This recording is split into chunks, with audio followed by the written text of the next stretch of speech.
నేను సర్దుతాను. ఆహా, నువ్వు కూర్చో. ఇప్పుడు అయ్యగారు సర్దుతారు, బానే ఉంటుంది. రేపు డ్యూటీకి వెళ్ళాక ఎవరు సర్దుతారు? ఇక నుంచి అయ్యగారు డ్యూటీకి వెళ్ళరుగా.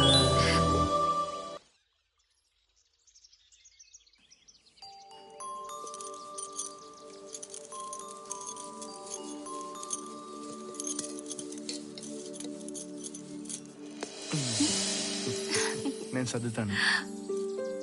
ఆహా, నువ్వు కూర్చో. ఇప్పుడు అయ్యగారు సర్దుతారు, బానే ఉంటుంది. రేపు డ్యూటీకి వెళ్ళాక ఎవరు సర్దుతారు? ఇక నుంచి అయ్యగారు డ్యూటీకి వెళ్ళరుగా.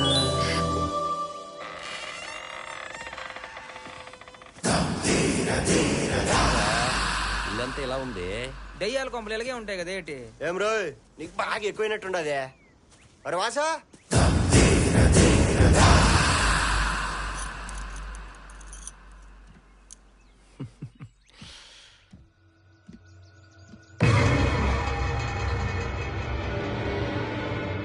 రేయ్ రండ్రా.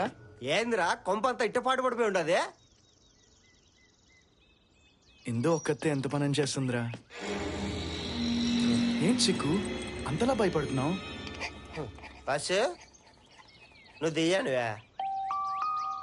నేను దయ్యం ఏంట్రా?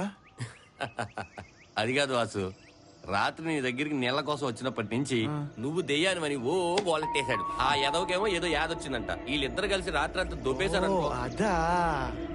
చూడు సిక్కు, అది మా మేనత్త చనిపోయిన ఇల్లు. అక్కడ అలాంటి కలలే వస్తాయి. నువ్వు భయపడకు. ఓహో, రాత్రి వచ్చింది కళ. నేను ఇంక నిజం అనుకున్నాను కదేటి. కలే వచ్చింటదిలే నీ అబ్బా. పదంపా. పదండి.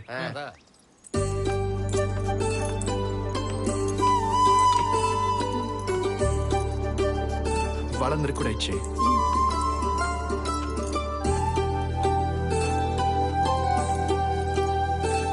అయ్ బాబోయ్ తూర్గో గారు, బాగా అలసిపోయారు మీరు. కాఫీ తాగండి. అరే ఇందు, నువ్వు మా యాస భలే మాట్లాడుతున్నావే. ఇందు, మా వాసు చెప్పింది నిజమే. అచ్చం సన్న మామ మాదిరి ఉండవు. ఓ సేట్ సిక్కన్నా, అలా బెదిరిపోతున్నావు నువ్వు? దెయ్యాలు లేవు, భూతాలు లేవు. ఏడి కాఫీ తాగు.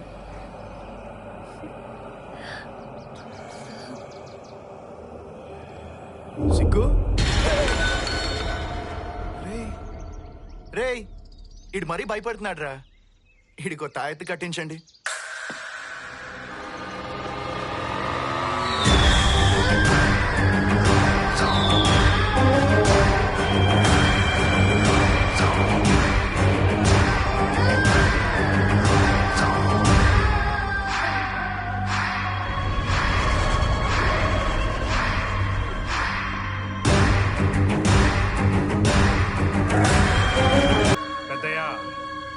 దాని పనే చంపడం మొదలుపెట్టింది, కక్ష సాధిస్తుంది. ఏదో ఒకటి చెయ్యకపోతే ఇది మనల్ని కూడా మింగేస్తుంది. ఎంతమంది మంత్రగాలను తీసుకొచ్చినా దీన్ని ఆపడం ఎవ్వరి వల్ల కావటం లేదు. అగ్రహారం ప్రజలంతా ప్రాణాలు అరచేతిలో పెట్టుకుని బతుకుతున్నారా. ఏదో ఒకటి చేయండిరా. వాసు ఎలా ఉన్నాడు? బాగున్నాడు బావా. వాసు జాగ్రత్త. అలాగే.